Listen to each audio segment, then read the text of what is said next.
Hello, we're so happy to have you here today. Hey, Can you introduce yourself for us? I'm Maleah Moultrie.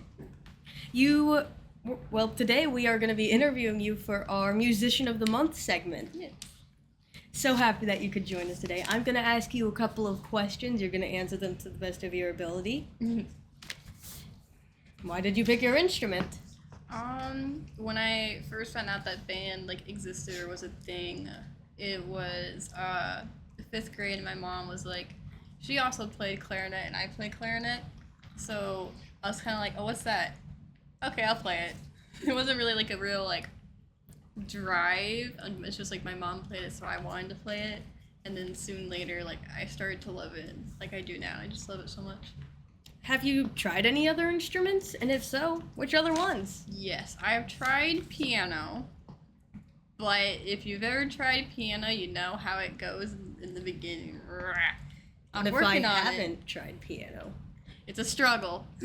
It's 2 hands at 2 different times, doing 2 different things, and then you have 3 pedals at the bottom that control 3 other different things, and you're reading it in 2 different keys. So the notes are not all the same.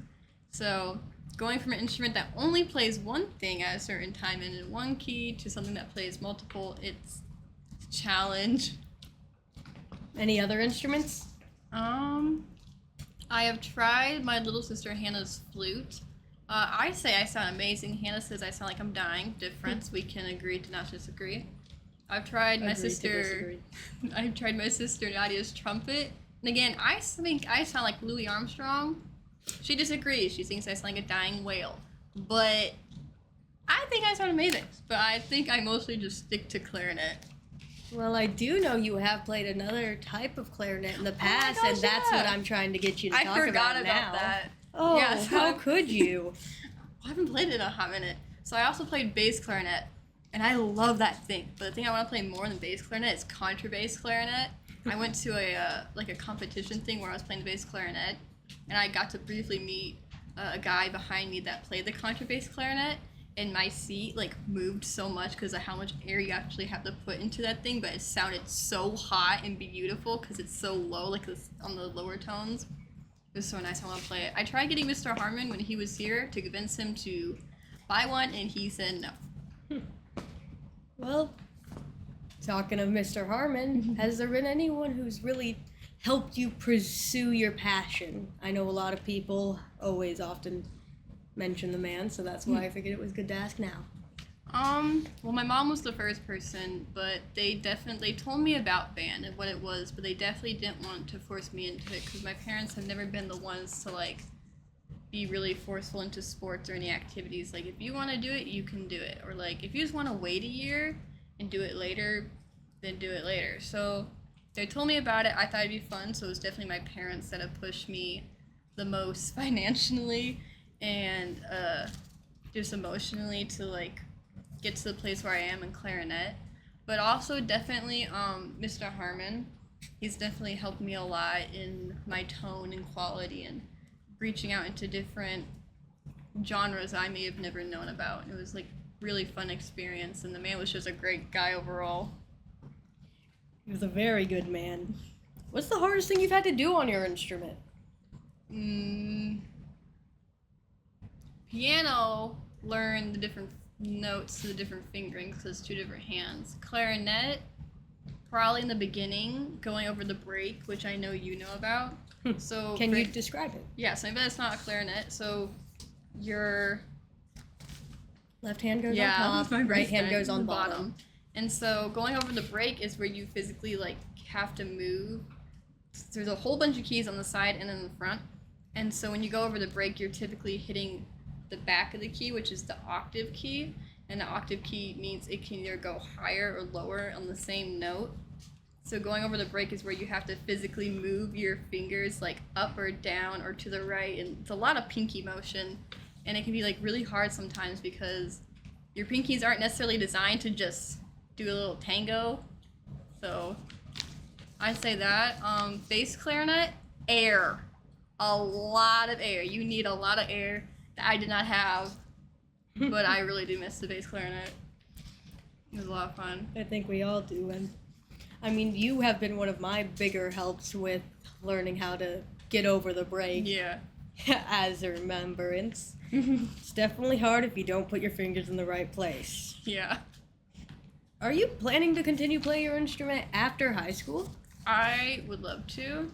So if I'm not in the position to make it as a full-time career, like I'm not that known or it's honestly not that great, I would love for it to be like a side hobby where like I play at weddings, or if I play at just other side events while actually doing another job that I like, because I definitely do want to keep playing clarinet and music. It's definitely helped me a lot in my aspects of just growing up as an individual. What are some of the biggest challenges you have had to overcome with your instrument? So personally, my embouchure is different than. Can you explain what an armature is? Oh, it's how like you hold the instrument in your mouth. If you're like a brass, like a trumpet, I think it is for clarinet. You say like we or T, so it's like tight corners when you actually blow into the instrument. But when it's brass, it's something different. You have a looser embouchure and so on. So my embouchure is definitely different because of just the structure of my bones and how they're placed right now. So it's definitely been more of a struggle to personally try and figure that out when all your teachers are like, okay, you gotta hold it this way and this thing, but you personally find out that you can't hold it that way. So you have to try and figure out how to play this new instrument you've never played before, but to also make it sound good and do all the things that other people just naturally do that you have to work 10 times harder at. So that's definitely been like a long time trying to figure out, okay, how do I do this? How do I get over this? What can I do to fix it as much as I can? So that was definitely like Well, a couple more questions off of the paper. I know that you've played a lot of different types of music in your career in band. What was your favorite piece? Out of like all my years? All of them, sure. Oh, jeez. That's like 7-8 years. Okay. Bare Necessities. Be Thou My Vision. Hymn Song and Philip Bliss. And The Grinch. The Grinch? So I played bass clarinet on that, and it has the bump, wait, that's not Grinch, that's the other one. But it has like that strong like bump, bump, like that on bass clarinet. Carol of the Bells. Bells. Yeah, Carol of the Bells. And The Grinch too. I like that one too. But it's like that strong like bass hit voice, and I loved it so much. Oh, I loved it. But those might be like my 4 favorite songs in like my whole span of playing music, I think. Well, and I know in maybe 2 or 3 of the songs that you mentioned, you have solos in it personally. Yeah, I did. That was really cool. My first solo I ever had was just last year, and it was Bare Necessities, where I had like these 2 little like solo bits within the music. And that was really nerve-wracking because I've been told that I don't play really out loud, like really so a lot of people can hear me, but I feel like I do. You don't. But Mr. Harmon's phrase was if you're not defecating yourself, you're not playing loud enough. I was told that on many occasions, and to which I told the man, I do not want to defecate myself. And he said, do it anyways. So, didn't happen, but I think at the end I played loud enough for the solos. My dad was actually, when he heard me play it at the concert, the spring concert of Bare Necessities, that little solo bit, near like the end of the second piece, he was like, I could actually hear you, but I needed more. And I'm like, but to myself, I sound really loud. Mm-hmm. But that was definitely like I was so happy and like honored to get just a little solo bit, because I've always wanted one, but I've never like forcibly like gone out for it. So that was really cool. Well, let's talk about those solos, why don't we? Like you said, you have struggles with being loud. Have you found any ways to help with it, or the nerve-wracking feeling of playing a solo, especially for the first time? Oh no, I always have nerves. It's always like it'll still be there, but I just tell myself that like you're just in a You got this. a room alone, so no one else is there and no one else can hear you. Or I just try to lose myself in the music and just really enjoy it and just not like, okay, so I'm not morphing into it, but like be a part of it, like become it in a weird sense. Yes. And so like that helps me to like, oh, there's like 100 people watching me. Oh, it's fine. Yeah. It's okay. No one. And another thing is, I always tell myself, no one knows in the crowd if you mess up. I mean, your band director will, but that's only like one person. So like, it's fine in the end. Only one person who's been grilling you on it for months. Yeah, it's only one person's been grilling on you for months. So, yeah, mess up. Well, just another day. And I know you have personally done a couple of competitions in your day as well. Oh yeah, I have the first ever competition I did was around in 5th grade back at Staunton. It was with my friend at the time, and we did a duet at solo ensemble. And that was like the first thing like I ever. That's pretty young to be doing solo ensemble. Or was it? It was either 5th or 6th grade. I remember one year my parents said maybe not to do it yet because I was still a beginner, and they didn't want like that harsh criticism on me yet. So I think it might have been 6th grade that I did it. But yeah, I was pretty young. And then I've done bi-state like twice, and we recently, as a whole band, went to IHSA. Can you tell more about that for the people who don't know? I don't know what the acronym stands for. I know it's Illinois something. High School, maybe. Probably.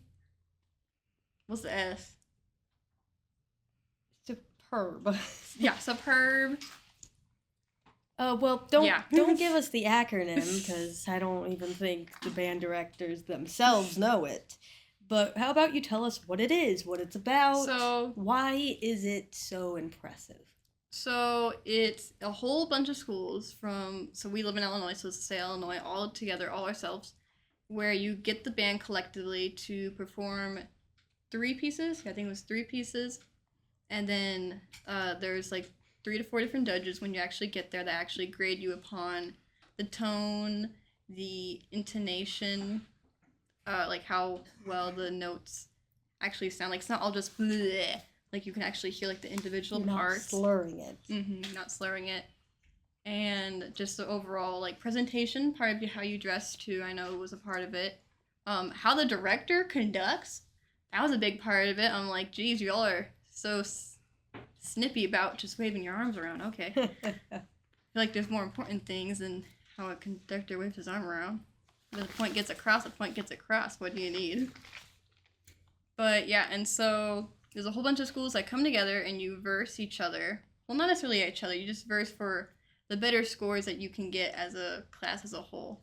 So did we get like 12th in the whole state? Oh, in our I'm division? not sure. I think so. I thought that's how it was. But when we found out that we had almost perfect score across the whole board. Wasn't it 0.7 off of perfection? Yeah, it was like 0.7 off of perfection. So when we found that out as just a little tiny band from Olive, we were so happy. And we waited like an extra hour and a half because they couldn't finish our score. So when we finally looked on the giant board and we saw like all perfects except for like that 0.7%. Do you remember what that 0.7% was? Because I sure do. I don't remember. Was it woodwind? The clarinets, woodwinds in general, but yes, clarinets, their T's sounded like DAWs on certain parts. The T's were not T'ing enough. They were very picky about that. But we still won. But I can remember hearing Mr. Harmon from across this gigantic, like almost cafeteria-like room, jumping up and going, yes! And then I turned around and I saw the perfect score and I like called my parents like, Mom, Dad, we won! Because like, it's something really big for our tiny school. It was. Have you placed in like any of those big fancy things? Now, personally, I'm not too sure how that all works with a solo ensemble and bi-state and all that stuff. So in bi-state, 1 year I placed in the second, so it goes like 1, 2, 3. So 3's like, you got in, you're not bad, you could use a little work. And then 2's like, you're pretty good, you could go somewhere. And 1's like, damn, you're pretty good, like you're going somewhere. You're going somewhere. And so I think it was my oh geez, either freshman or sophomore year, I got into the second band on clarinet, and then last year I got into the third band on bass clarinet because I've never played bass clarinet before, but I still made it in. I was Which is very impressive. happy that I made it in. So like, oh, I just whipped this out in like 3 months, and I've not played the bass clarinet before. At least I made it in. But that I know. And then solo ensemble, I've placed ones and twos, which are pretty good for performing. It's like you can do solos or just duets. So that's the highest you've done. Is there any other? I do know that there's some coming up. Will you be able to do them this year? I do know there are minor things that might be impeding on it. No, I will not be able to do it, sadly. Oh, well, that is never fun for sure. Is for, let's say you're talking to maybe your younger self. Well, we are so happy that we had you here. Me too. Uh, Thank you so much for joining. I know this is kind of out of the way for you, but us here at the Cats Connection certainly did love having you here. Thank you. I love being here.